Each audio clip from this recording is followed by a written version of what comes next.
we know how the community we fail to protect them. Personally, background ye ni iyihe? What do you mean background? Background ya Muheto nuko, for me I saw Muheto as a hero. I saw Muheto as a hero. Hero. No, What do you mean as a hero? Godfather nawe kunyongerera isukari ukamvugiramo bigatuma nta shira ibitekerezo byanje ku murongo. Nukuvuga when twebwe abantu benshi twavugaga ko muri Miss Rwanda harimo abuse for so many years. No one came to understand our claim cyangwa to investigate on our claim until drama came. So Muheto ari mu bantu bazanye some of the evidences abantu benshi ntekereza bagendeyeho no mu rukiko when this case was. So some of the evidence twese ngira ngo hari umuntu wazisharinze ejo bamusaba bya happiness n'ibiki, all those evidence came.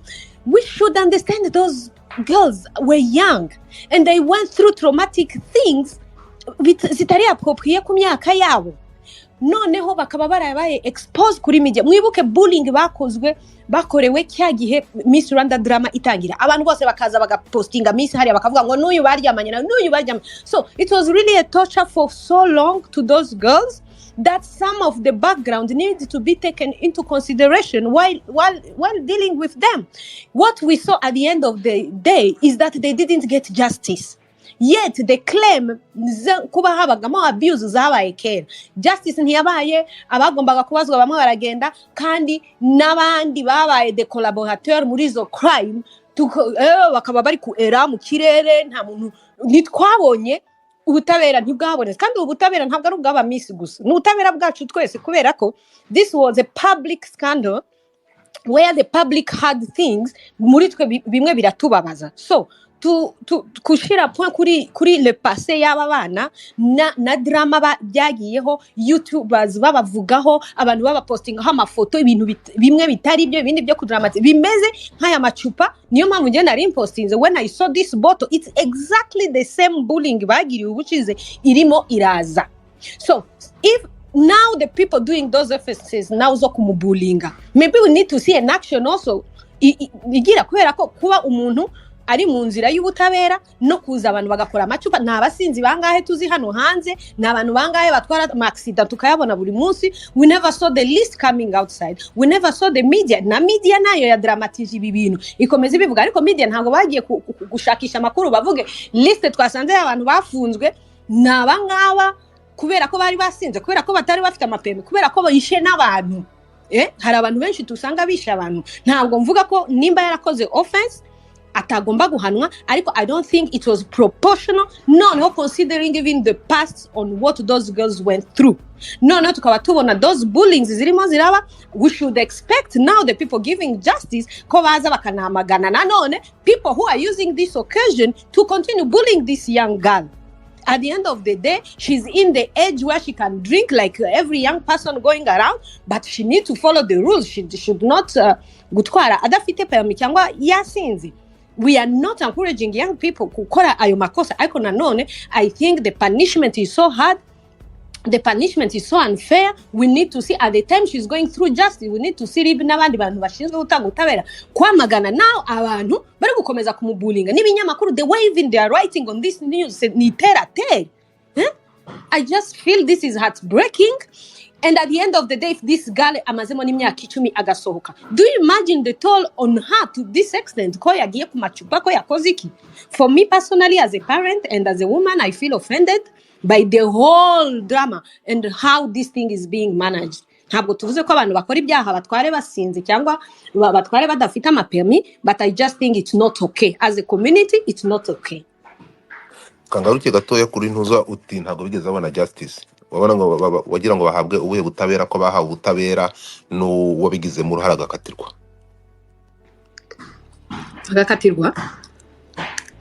Godfather, nawe ntunyongerera isukari. If we are to go back in Miss Rwanda drama,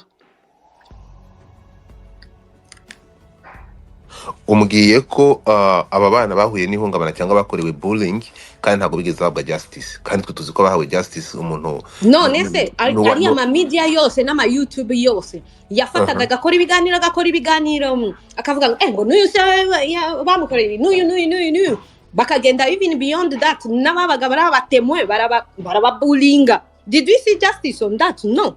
Did we see the main architect of all these things? Did you see him going through justice? How? nk'ababyeyi mwabonye ibyo biba mukabona Muheto muvuga ko ari kiri umwana w'imyaka 18 wananiwe gusiporta ibyo byamukorewe bigatuma yiyahuza inzoga cya ngo yiroha mu nzoga. No, ntabwo ariko navuze I'm not translating. Reka nkoreshe amagambo. Okay, bigatuma wenda tugomba gucorrecting ibintu ngo dufada, ntabwo mvuze ko ibyo yaciyemo ari byo byamwohereje gukora biriya bintu, ariko nabyo byababyo. Parce who can you tell me mbira noneho odela yo kuba abantu bara failing those myths, because as a government there was no clear mechanism of protection of an event, of a program under the Ministry of Culture and wherever we didn't see any protection.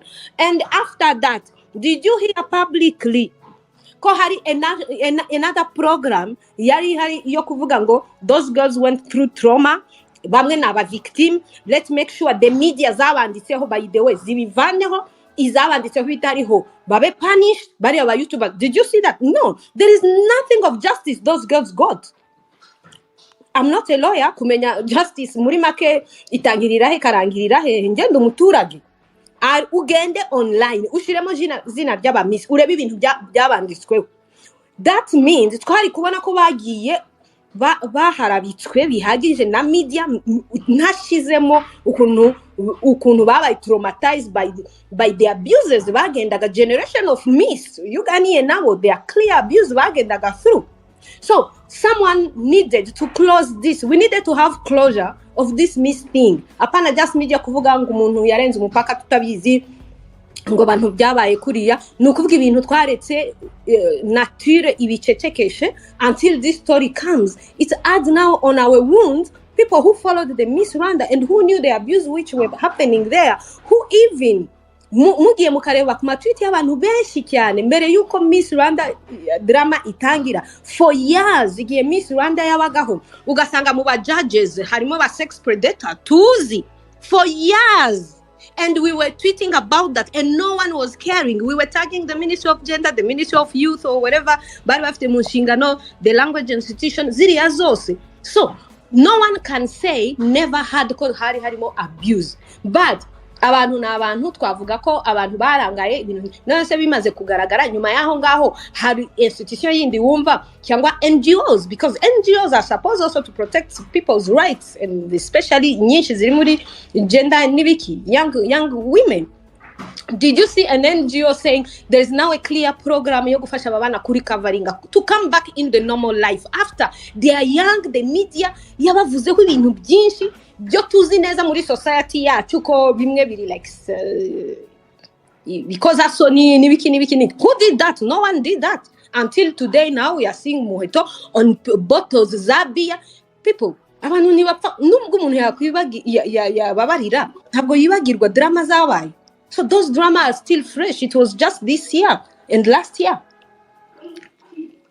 So kuba rero abandi bantu tutababona kuriya Muheto akaba ariho tubona mu binyamakuru bikomeye byanditse, that is not fair. For me it's not fair, and I wouldn't hide. It's not fair. It doesn't mean we are encouraging people to do offenses. However, punishment need to be on the same balance sometimes. No neho kurinje taking the background, considering the past of those girls. No, harukuba no gushiramo imiyaga. Gushiramo imiyaga gute? Itegeko ntirikurikizwe. Wigeze wumva mvuga ngo itegeko ntirikurikizwe? Tugaruke kuri ntuza wowe, tugaruke kuri ricupa mwashizeho, tugarutse kuri Muheto. Uvuga ko muri Miss Rwanda yabaye victim cyangwa yikoreye imitwaro atakagombye kwikorera. Uza utweretse ibyo byose niba ibi ngibi ariyo ntandaro yatumye Muheto yisanga muri iyi situation arimo uyu munsi, kandi ukavuga ngo ibyatumye yisanga muri iyi situation uvuga ko atari byo neza cyane uko ntabwo wabihamya, ariko ukavuga ati the still n'aya masaha ari kubikorerwa. Reka ngaruke ku bafeministe ko tutigeze tubona muhaguruka mugaragaze ibibazo uyu mukobwa yahuye nabyo bishobora no kumuviramo kuba ari byo byatumye yisanga ari under influence cyangwa akora ibingibi byo kunywa agatwara yasinze, ko tutigeze tubona mubigaragaza abantu mwari muri inyuma y'uyu mwana w'umukobwa. Niba mwemera ko reka tubihereze 10% ku byabimuteye, niba iyo bully yakorewe uko kumwibasira iryo tangazamakuru ryamukoreye ibingibi byose ryaba impamvu ituma uyu mukobwa yisanga ari kunywa inzoga akanatwara, ni ibi bintu bamukoreye kumwibasira social media na social media byamukoreye niya byarabigize mu ruhare. Murimo kumufasha iki? Murimo kugaragaza nk'ababyeyi, reka tuvuge nk'ababyeyi mwakoze iki? Uti bari abana batanze ubuhamya bisanze muri community, ariko ntabwo bavuga ngo feminist. I don't like this way of people naming feminists.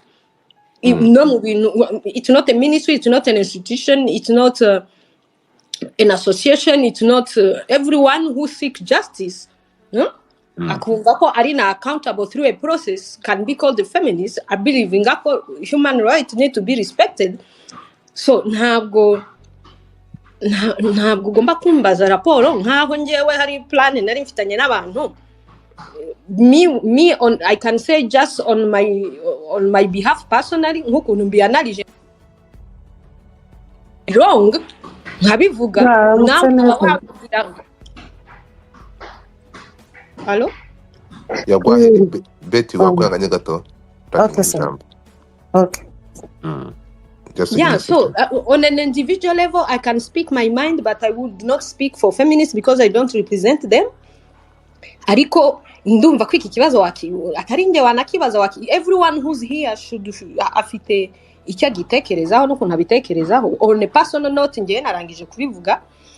Narabivuze na mbere yuko Miss Rwanda iba, like the drama came like for the last 7 years, whatever niba ari 7 years, twirirwaga tubivuga. Whenever Miss Rwanda was coming, we were tagging the authorities bari bashinzwe kurikirana, and they weren't doing that until the drama came. Ariko turibuka no muri drama Muheto ari mu bantu who broke the silence. So I am telling you, for me she's a hero because ni kuri promotion ya Muheto aho ibintu byabastingiye bibi bintu. So for me she's a girl also who contributed on bringing these things out. Ariko nanone ntibijustify ko yakora ikintu kibi ngo nukubera ko she on her time ari ukubera ko. So understand ko I'm not equalizing offenses to her being a victim, but in the justice, I think Abe will contradict me as a lawyer. There is also ikintu bavuga background ngo dushingiye ABCD. So I think abantu baba psychologue they may come bakaguha conclusion uko maybe the toll, it's just because black people, we don't understand the trauma on us. Those girls went through a traumatic moment. Ako wowe uribaza guteretwa n'umuntu watangiye competition uyirimo, urimo urateretwa n'umuntu n'ibintu bibiri, uvemo no ku kazi the same way women are going through. Hari umukobwa waherutse kwirukana ku kazi. I was laughing about that because she just came, umuntu wamuteretaga no chef mukuru, when actually she broke the issue ku bandi bantu. She became the problem. So young women especially, they are afraid of losing some of the opportunities because of this thing. Umuntu nkubwira yarafite imyaka irenga 30 na uyu munsi nta kazi afite, just because the person wamuteretaga n'umuntu ukomeye muri iyo institution. Uwo muntu yari afite power yo kuba yagenda akabwira n'abandi bayobozi, the influence, and at the end of the day who became the victim double? The girl yaratereswe, the girl losing a job ye, uyu munsi nta kazi afite. None se abandi bakobwa bumvishije iyo story ninde uzaza kuvuga ibyo yaciyemo? So for me Muheto is a woman who took the courage at her time, anavuga ko imodoka I just don't understand too much of these things because I feel I don't want to talk too much, but I'm so heartbroken and disappointed. reka on twumve how this can escalate to that level. Nukuvuga nimba banavuga ko it's not the first time, it's not the second time. So for the first time, who took it seriously and say, let's now do a research even on this group of women Baba affected to this point to see if there is a relation between this and that. So wow.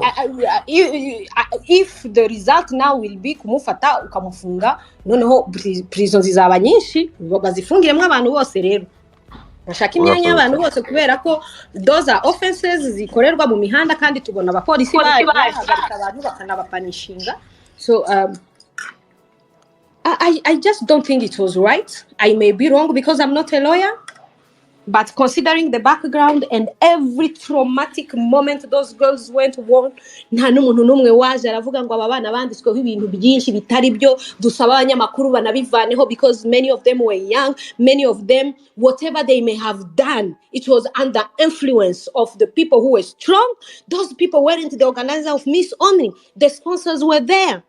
The big fishes, we call them the big fishes, they are there and they're still working. Yeah, this is not okay.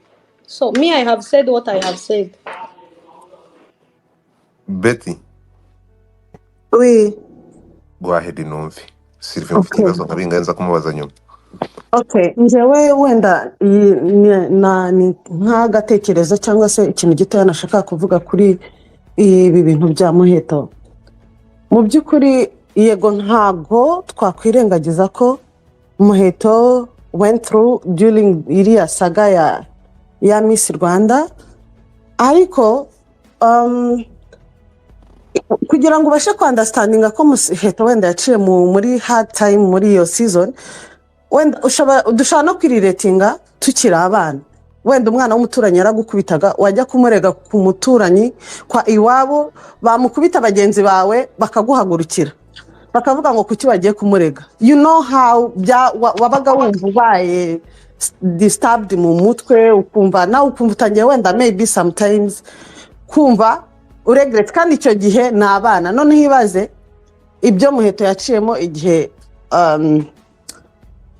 ibyo bintu byose u Rwanda rwose, like u Rwanda rwose wenda n'isi yose worldwide bose buri wese ari we yarahanzeho amaso. Wumve ko hari ikintu yaciyemo like mentally.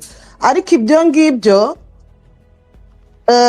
wenda twe nk'abantu muri rusange ntago twabasha kumugeraho, ariko wenda twahaguruka tukabwira, wenda tukavuga tuzi ko turi ijwi rishobora kumva. Umuntu akaba yavuga nka famille yikumva kuri ya mwana akeneye someone, umuntu mukeneye kubona umuntu muba bugufi, bakeneye kumushakira umukansara ku buryo yavugana nawe akaruhuka mu mutima. Kuko apart from wenda n'ibingibi bibaye, n'ubundi still niyo saga ya Miss Rwanda ishobora kuba itari kuba yarabayeho, n'iki kikaba cyabayeho cyo gutwara without driving, nayo n'ubundi ari kuba ari kuri like ari gutrendinga nko kuba ari gutrendinga. Kuko wenda nuko wenda turi kubifata sinzi nimba navuga ngo tukabiriretinga n'iriya Miss Rwanda saga yabaye, ariko ubundi byonyine niyo iriya saga iza kubitarabaye. Kubona Miss Rwanda atwara imodoka imyaka 4 adafite driving license, iyo yonyine ni inkuru. Ikindi kintu noneho suga wiyigira myinshi kuri iryo. Ntabwo ndimo kongera. None n'amazi imyaka inari Miss. Okay, ndatekereza hari yaratoye 2021, right? 22. 22. Okay, 22. It is 2 years. 3 years. 3 years, okay. 3 years kurangira, so ni imyaka 3 amaze. Yeah, imyaka 3 amaze, maybe icyo nacyo ni ikintu cyari kuvugwaho. Okay, noneho maybe akaba atari n'ubwa mbere wenda akoze accident. Ndatekereza ko ubwa mbere akora accident still nta driving license yari afite, hari warning yahawe. Kuba noneho wenda famille still was supposed to kumwegera bakamufasha, kuko twese natwe twaciye hari age uba wumva ukora icyo ushaka, ukora uko ubibonye, utabonye ukuba bugufi hari amahereri menshi ukora. rero ikintu wenda twavuga nuko twasabira Muheto imbabazi buri wese akandastandinga ko her age she can do any mistake cyangwa se yakora scandals zishoboka ariko really we have to understand ko hari ibyo yaciyemo amaherere ari gukora na amaherere okay sinavuga ngo arabimwemerera ku myaka ye ariko it's something for her age nagari ikintu kiri like yaciye ibiti n'amabuye na famille ikamufasha kugira ngo maybe bajye bamukurikiranira bugufi wenda natwara imodoka amubaza ati wenda wabonye driving license kugira ngo kuri imodoka hano ya nicyo nendaga kuvuga tu murakoze. urakoze cyane Metrabi waramuse. Allo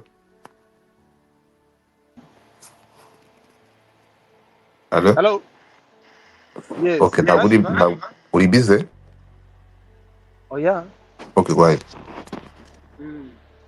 En fait, hari ikintu kiri kuntangaza kuri iyi case ya Divine. Buriya violation yabayeho ni imwe gusa. Violation yabaye niyo gutwara ikinyabiziga wasinze. Niyo element nini iruta ibyaha byose abantu bari kuvuga. Abantu bavuze bavuga gusinda, bavuga inzoga, bavuga parcours yanyuzemo, iyo hardship, ibyo bibazo byose gutereranwa bakabivuga ariko ntabwo bavuga icyaha kiruta ibindi kuri dosiye ya Muheto ari cyo gutwara ikinyabiziga wasinze cyangwa se ufitemo igipimo icyo cyose kigaragaza yuko hari alcohol yateganyijwe iri mu maraso yawe. Ibyo ni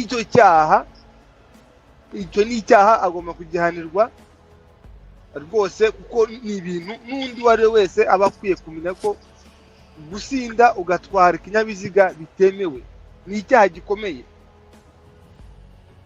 bikubuza uburenganzira bwo gutwara ubuzima bwawe bwose. So rero abantu barimo barabihindura bakazamuriraho n'ubundi gukomeza kumuvuga nk'aho batanywa inzoga cyangwa batazinyoye cyangwa batazazinywa bigahinduka nyine kuvuga ngo yanyweye inzoga. Yego yaranyweye n'abandi baranywa ahubwo yaranyweye aratwara. Icyo rwose azanarekurwe kuko nawe mbona hari impamvu yatuma afungwa ariko arekurwe yemeye yuko atazongera nashaka azanywa ariko ntazongere kunywa ngo akore no kuri vola. Buri muntu wese bakwiye gutinya vola yanyoye afite agasamusamu. Ikindi rero numva navuga ni ugukora iron shield. Iron shield ni ikintu Muheto na famille bakwiye gukora kinini cyane kiri burinde umutima n'amaso ko baravugwa cyane n'abanyitangazamakuru ntabwo bizi gukora ku buryo riprotege umuntu wagize wenda nk'izi scandals zamurira humiliation kumva yasuzuguritse kumva yavuzwe kandi yarabigizemo uruhari. Umva rero hari ikintu cyo gisango umuntu wahuye n'iryo seba ringana kuriya ni ikiwe ku giti cye umwubakamo yiyubakamo nibiki yitaho nibiki atitaho nibirebire nkuko na betera bivuze. Iyo wabaye Mrs Snitcher wasnicinze wareza abantu wagize gute noneho abantu bose bakaguhindukirira bakakuvuga cyane ko mu Rwanda n'ahandi henshi biriya byo kumafaranga hari ababibonaga nk'ari opportunité ari ibintu byiza. So rero kuza ukabibreakinga kuriya ukabivana ukabisenya hari benshi bavuga ati ariko si undi uri umutagatifu. So akabona izo attack mu bagenzi be cyane n'abandi bavuga ngo warishanukije ugira gute. Icyo ni ikintu cya mbere bwabyo akenewe n'indishyi, akeneye guhabwa indishyi. Muheto yakwiye guhabwa indishyi kuko icya mbere uwo bareze yaratsinzwe. Ukumva icya kabiri yabaye victim, icya gatatu yaravuzwe. Rero agomba nawe kuba andomaje. Icya kane ibyagomba kugenderwa nka misi ntabyo yagenewe. Ntabwo twamubonye bamutumije mu bitangazamakuru, aho twabonye hari wenda benevola geste runaka ngo bayimuhereze umuntu wambaye ikamba. Hari ibintu byinshi bigaragaza ko yatereranywe nawe akisanga ari umukobwa nk'abagenzi be abandi bose. Noneho kunywa n'abagenzi be benshi niko numvise ngo baranywa kigero cye. So urumva rero iyo anywa ntatware nta nubwo babigeze ahangaha. Kunywa yasinze nicyo kibazo. Icya gatatu icya gatandatu kugira ngo navuze byinshi cyane.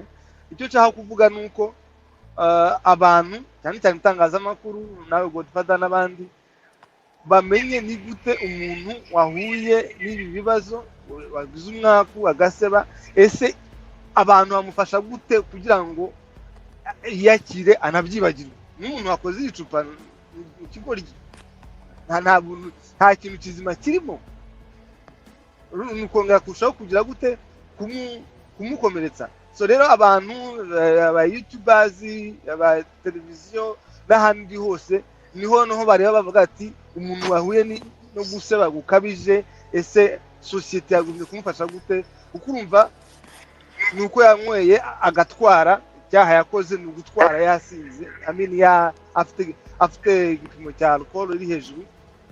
Aho ibindi byo kuva mu mateka ye mwari wiki ibyo bagenda bazengurutse Kigali barasanga ari benshi bari kunywa banyoye n'abandi baryamye hasi. Urakoze cyane. Rero akantu nshaka ngo wenda gasigare kuri mwana mfashe, how to overcome this plight, this bad situation, yabifashwamo n'abandi. Urukiko baje kumusabira umwaka n'amezi 8, hari gukombininga ibintu byinshi cyane, wenda kuba yabe yakoze isubiracyaha ryo gutwara yasinze, ibyo babimuhanira, ariko bamuciye amande akayatanga, ahubwo akanateganyirizwa uburyo bamwitaho bamuba hafi, kandi ku buryo buri special, kuko n'ubundi rega ni miss yabayeho miss. So rero umuteguye nk'umuntu n'ubundi waba special, byaba byiza ku buryo atari igihe cyo kuba yewe ko aba atereranywe, noneho ubu nyuma y'ahangaha yaba mubi kurushaho, ariko ubu yitaweho yaba mwiza kandi agakontributinga ku buryo yafasha n'abantu.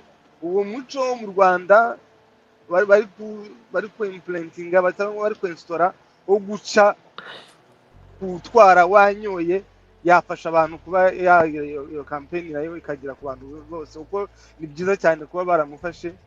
Aho niho nashimiye ko polisi hari ikora akazi neza, ko gutwara wanyoye ni icyaha kiri mu byaha bikomeye hano muri Amerika ndetse no muri Canada n'ahandi henshi. So rero abari cyo kintu bareba be kureba ngo gusinda kwemera kwe. Urakoze cyane. Aya macupa y'inzoga bashyizeho uyu mwana amafoto ye,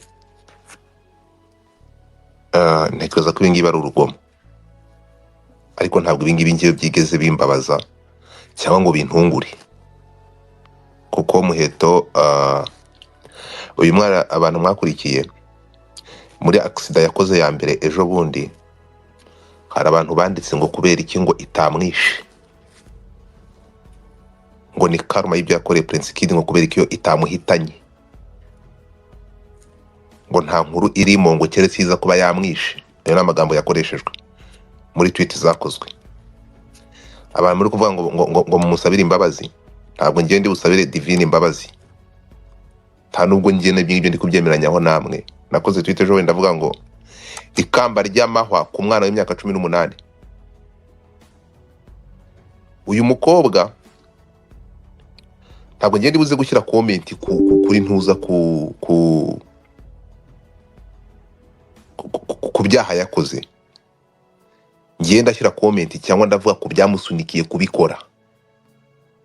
Ntabwo ndibuvuge ku byaha kuko ntabwo itegeko, ntabwo ndi bushyire comment kuri polisi yamufashe